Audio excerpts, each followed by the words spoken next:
The studio had cost me like 500,000 Kenyan shillings. All that equipment, a lot of it was damaged. We had bought the land, it was worth millions.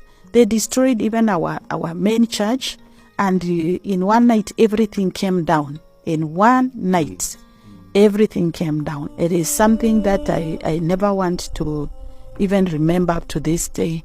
It was a very painful time for me because my heart was really broken. I felt very bad.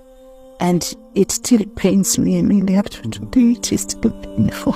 It is still painful up to today. Imagine this woman you see here was a pastor, leading a big church, owning houses and cars, and enjoying a comfortable life filled with millions. However, everything changed suddenly. In just a moment, all her wealth disappeared. Now, she's living in this poor village, in an unfinished house, a place she never thought she'd end up. It was hard to get to her because she stays far from town, in a village with no progress. The trip took a while, but we eventually made it. This is her unbelievable story. My name is Rose Ntua. I was born in Makueni district. That time there were not 8 counties. I come from a family of 7 siblings, and I am the second born. And I went to the rural primary school near my home. I did very well in school. Me and my brother, we were doing well. He was always the first in his class, and I would be first in my class. And we completed the primary level very well. But when I was just about to do my class 7 CPE, my mother passed on. My brother had just also finished a year earlier, and when he finished, now because we had lost our mother, our father became very frustrated with 7 children to take care of, and he became alcoholic. And so my brother was not able to go to high school. Then when I also completed, I was not able to go to high school because we were just left with my grandmother, and she didn't have any kind of income. She just used to do rural work. She would go dig for people and they bring us food. And so when I completed my primary level, she said, now what do I do, because I cannot raise school fees for you, although I had passed very well. This time, she was just a little girl, only 12 years old. Even though she did well in exams, her grandma couldn't afford to keep her in school. Passing exams didn't matter much then, because there were no other choices. Her grandma had to make a tough decision.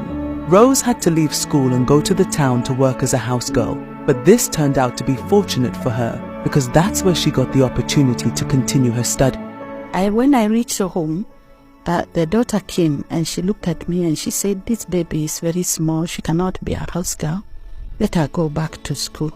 So I went back to school and I repeated class 7 again.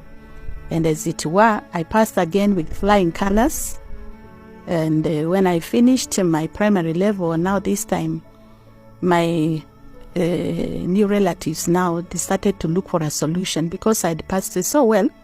There's no way they could have ignored. So my grandmother, my grandmother's sister talked to the rural Catholic priest, and he accepted it to become my sponsor. And so I went to high school. I was able to complete my education, and I passed, and I went to university. And when I got to university, I happened to go to the same university with my current husband. We met there, and we completed education. And after university, we got married and began life afresh. He was the first one to get a job, got a good job with Toyota Kenya, General Motors.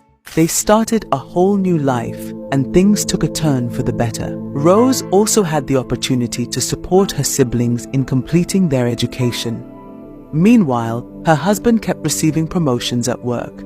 Eventually, Rose also landed a job, and together they were making progress day by day. Their lives were on the upswing, with each passing day bringing new opportunities and advancements for the family. I began to work with American Life Insurance, and then shifted later, and I worked with a bank.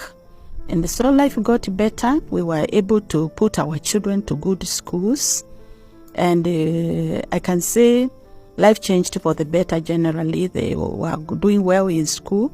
And at the same time, my siblings had completed their education and they began to build their own lives. And so it got to a time when now I felt my husband was stable in his work, and I felt that God was actually impressing in my heart to go and do the gospel, to go and preach the gospel of Jesus Christ. And so one day I just talked to my husband and I told him, I want to change, to come out of this bank. I was doing very well in the bank, actually, leading in my sales department. And that day I just walked to my manager and I said, I don't want to continue working in the bank. And she was very surprised because I was doing very well. She actually called a meeting and said, "Ross, what is the problem? What can we do for you? We want you to remain." But I had a big burden in my spirit.